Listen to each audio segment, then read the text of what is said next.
Párrafo quinto. La condesa de Valladolid, esposa de Borgia. Omitiré aquí muchos pormenores del historiador propios del adorno del literato y os diré, la casucha donde hemos visto entrar al capitán, está ocupada desde el día anterior por doña Elvira, condesa de Valladolid y de Valencia, una hija arrogante, de 16 años y un viejo sirviente. Doña Elvira, hija de un noble español representante de España en el Vaticano, conoció a Rodrigo Borgia, el que le ocultó su estado eclesiástico y arregló las cosas de modo que un cura de una capilla cercana los bendijera. Apareciendo en la misma noche el cura destrozado su cuerpo en su propia cama y arrancadas del libro parroquial las últimas hojas, nadie pudo aclarar para entonces este misterio. 3 meses más tarde, moría víctima de una enfermedad denunciante del veneno, el padre de doña Elvira, quedando también en el secreto, pero heredando, Borgia, en su engañada compañera, una cuantiosa fortuna. Doña Elvira se vio encinta y quiso que su esposo hiciera pública su unión, puesto que se sentía ser madre. Con excusas la engañaba hasta que llegaran las calendas griegas. Llegó el tiempo y doña Elvira dio a luz esa preciosa niña que tan trágico fin tendría por la lascivia de su padre. Supo doña Elvira el engaño del clérigo Borgia, más su antigua unión con una tal Venosa que seguía la misma suerte, de la que tenía los 2 gentiles hombres que hemos visto dialogar y la famosa Lucrecia, amante de su mismo padre y hermanos. Pero doña Elvira, mujer castellana, no se dejó arredrar por el envenenador y se apoderó de la acta de su matrimonio arrancada del libro parroquial y lo mantuvo a raya algunos años bajo la amenaza de descubrir el secreto. En la tarde de que nos hemos ocupado en el párrafo anterior, el criado de la casa, a indicación de la niña, que se llamaba Valencia, sin duda porque la madre se horrorizaba de darle el apellido de Borgia a su padre, el sirviente, en su deseo de presenciar la humareda, obedeció a la niña, desobedeciendo órdenes de doña Elvira, y aunque lo más oculto posible, fue a la plaza del Quirinal. La belleza, juventud y candidez de Valencia, era demasiada para que algunos ojos no se fijaran en ella y se fijaron los más malos que podían haber para ella, los 2 gentiles hombres del diálogo, hijos de Borgia y Venosa y hermanos de Valencia, pero que unos y otra la ignoraban, al menos ella, porque ellos aunque lo supieran no sería obstáculo ser su hermana para corromperla y hacerla su amante como lo eran con su hermana Lucrecia, a la vez que su padre. Efectivamente, pasó por la mente de los 2 gentiles hombres la idea de poseer aquella fragante flor y lo siguieron en su camino por fuera de la ciudad, elegido por el servidor de Valencia para ser menos vistos. Pero uno de los hermanos Borgia que se había acercado a la muchacha, reconociendo en ella a la hija de su padre, retiráronse, pero ordenó secretamente a sus pajes seguirlas y robarla, y lo hubieran conseguido,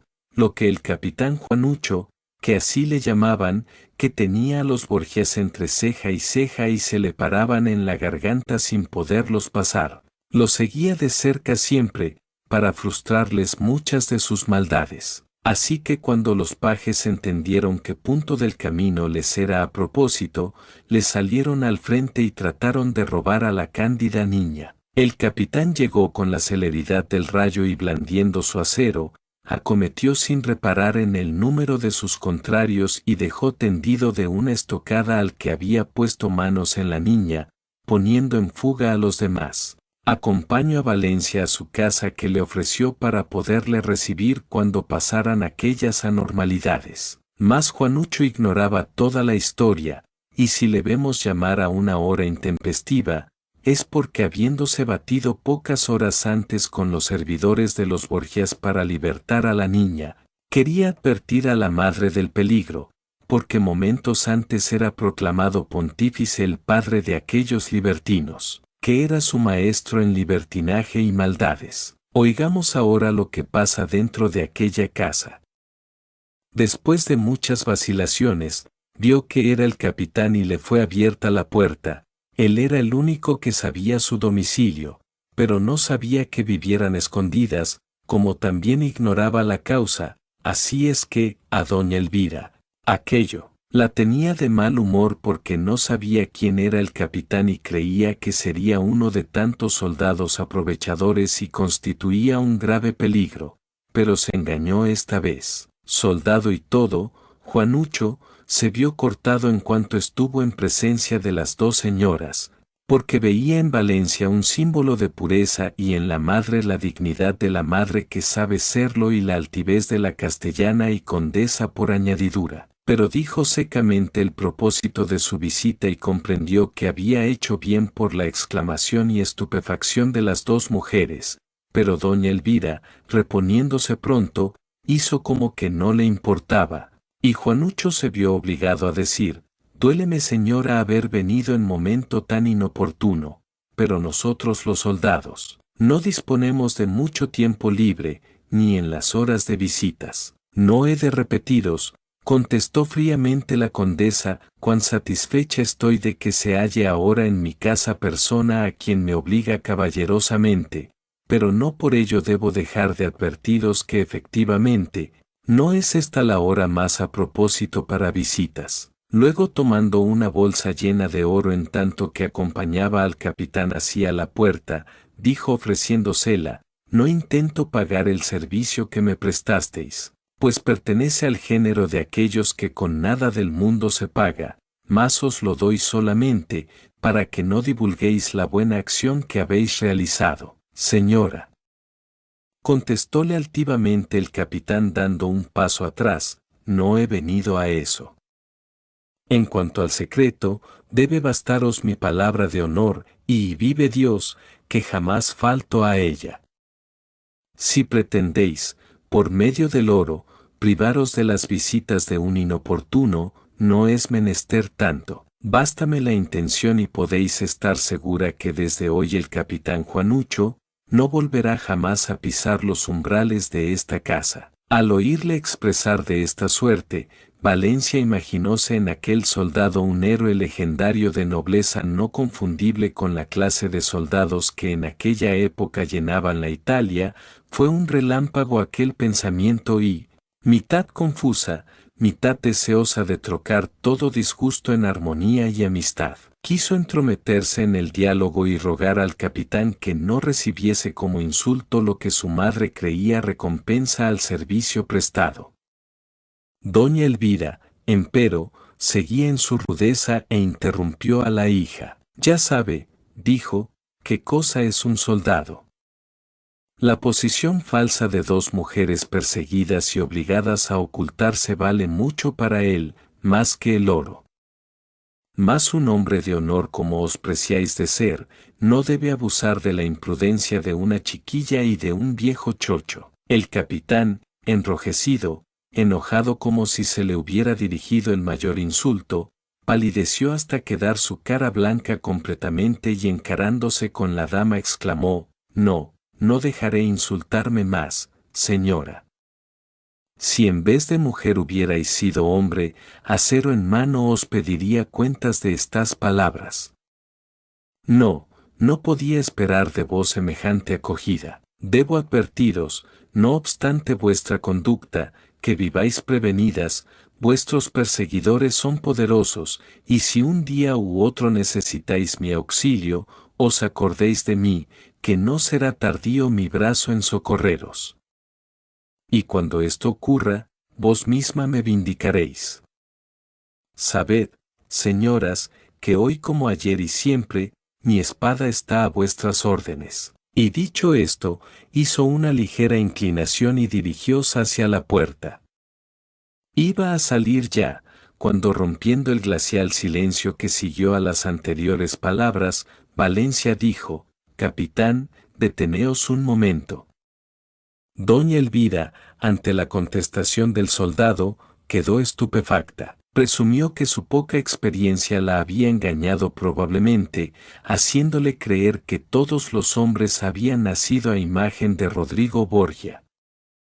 El honor y la generosidad de Juanucho habíanla sorprendido. Habituada a mirar desde lo alto los marciales uniformes con que los poderosos de la época vestían a sus sicarios, había confundido al capitán con uno de tantos esbirros, quien al decir la verdad, era una verdadera rareza. En el fondo de su conciencia, conservaba doña Elvira el sentimiento de la justicia y dolíase del daño hecho, pero su orgullo impedíala reparar el mal causado.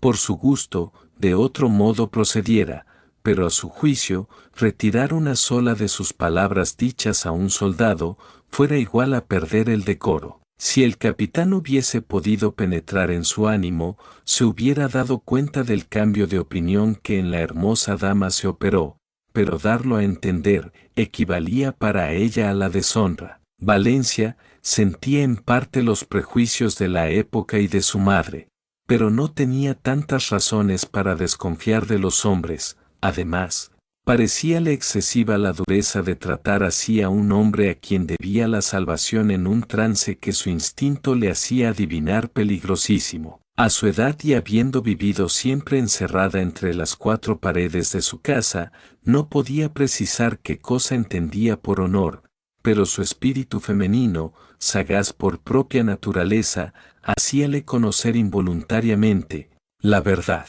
Y observando la lucha interior que el ánimo de su madre sostenía, deseando dar a esta ocasión propicia para mostrar su equitativo juicio, fue cuando llamó al capitán. «¿Ha llegado ya», dijo Juanucho entrando de nuevo en la casa, «la hora de que use mi espada en servicio vuestro?» «Todavía no», contestó con más dulzura doña Elvira, «pero quizás no esté muy lejano ese día. Siento haberos juzgado tan mal, pero escasean tanto las almas verdaderamente generosas.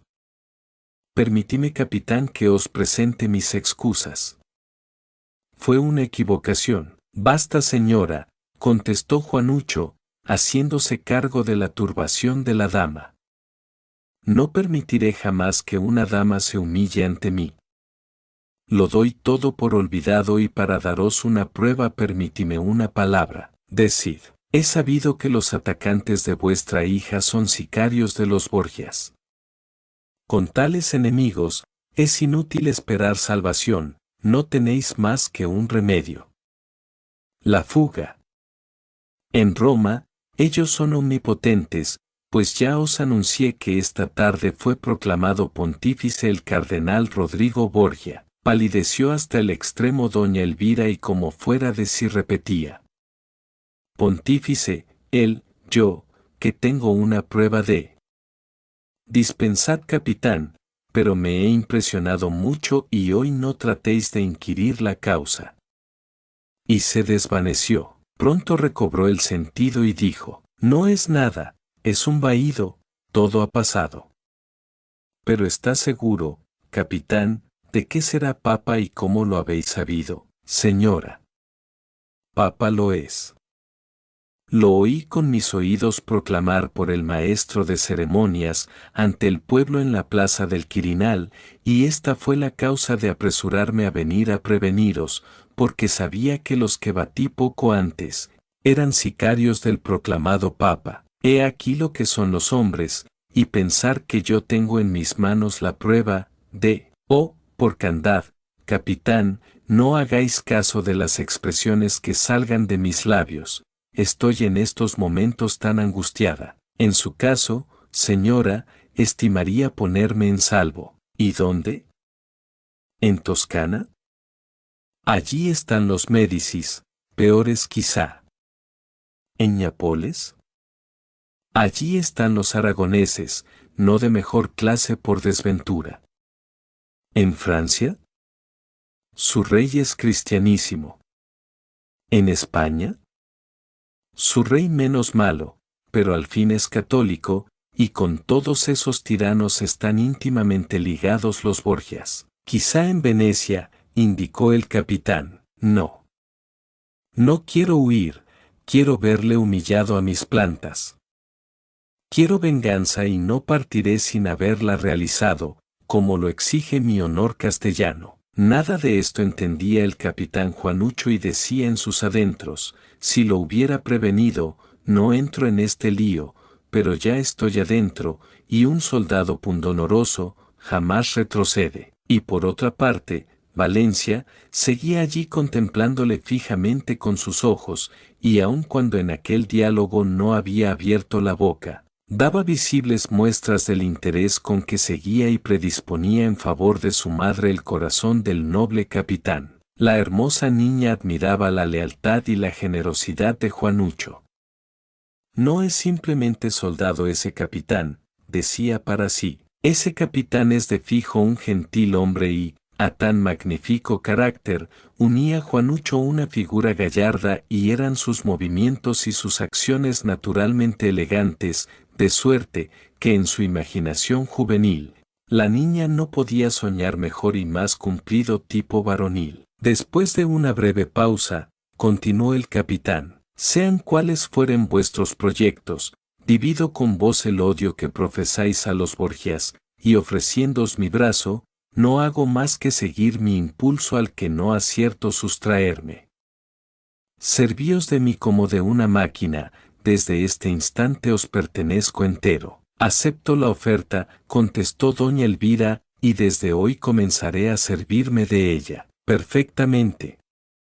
Apenas llegue a palacio pediré mi licencia. No, capitán. Debéis seguir allí. ¿Cómo puedo, pues, preguntó embarazosamente, servir al mismo tiempo a vos y a los Borgias? En el palacio podéis informaros mejor.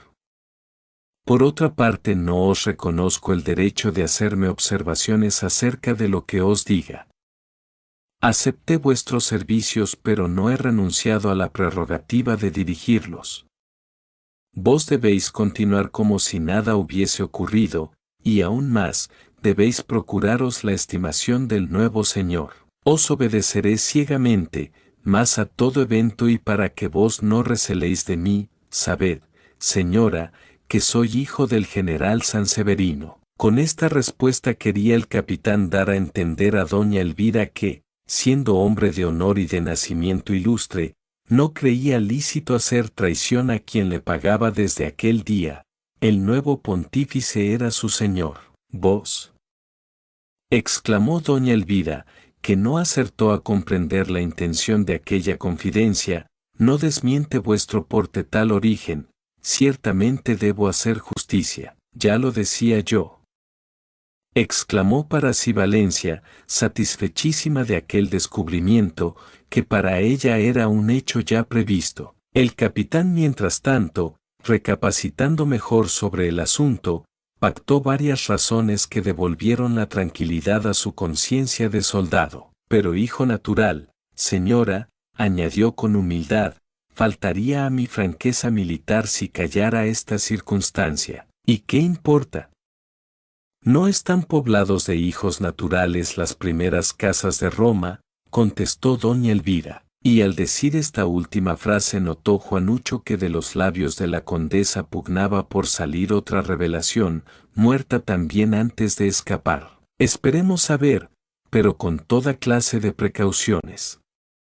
El capitán, que empezaba a sentir la necesidad de respirar el aire fresco de la noche y de meditar acerca de las rarezas de aquella mujer, salió de la casa. Desde una habitación inmediata a la que se sostenía el diálogo, solo pudo oír Francisco, único sirviente desde hacía años de doña Elvira, el nombre, y al salir acompañando al capitán hasta la puerta le dijo muy quedo: «Capitán, yo sé muchas cosas, pero salvadlas». Ya en la calle el capitán se decía: «Algo hay. Algo grave ocurre.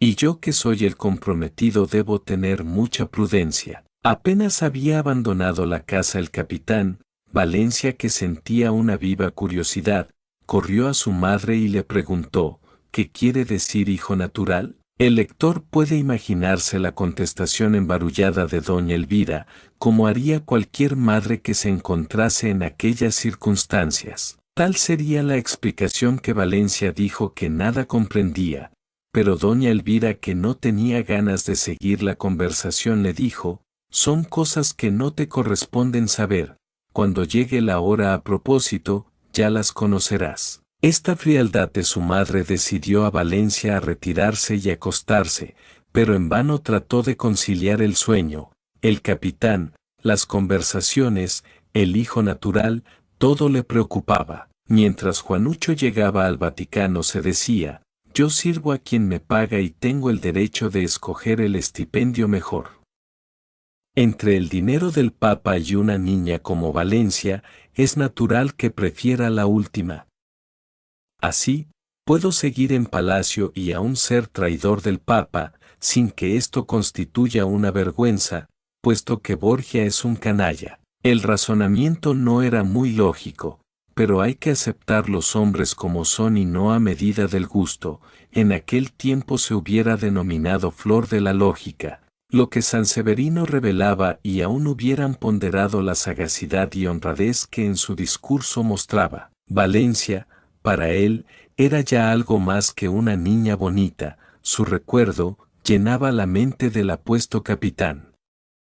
Había cambiado totalmente su carácter en aquella tarde y cuando regresó al Vaticano, sus compañeros creyeronlo loco o enamorado. Cada uno se preguntaba cuál era la causa de aquella súbita mudanza, y el florentino, un capitán como él e íntimo de Juanucho, con la exquisita ironía de Boccaccio que lo caracterizaba, aseguraba definitivamente que el capitán Juanucho había cometido su primera majadería, se había enamorado, y Juanucho, que sabía que no con deseo de zaherirle gastaban aquellas bromas sus compañeros de armas, contestaba con chistes y sonrisas.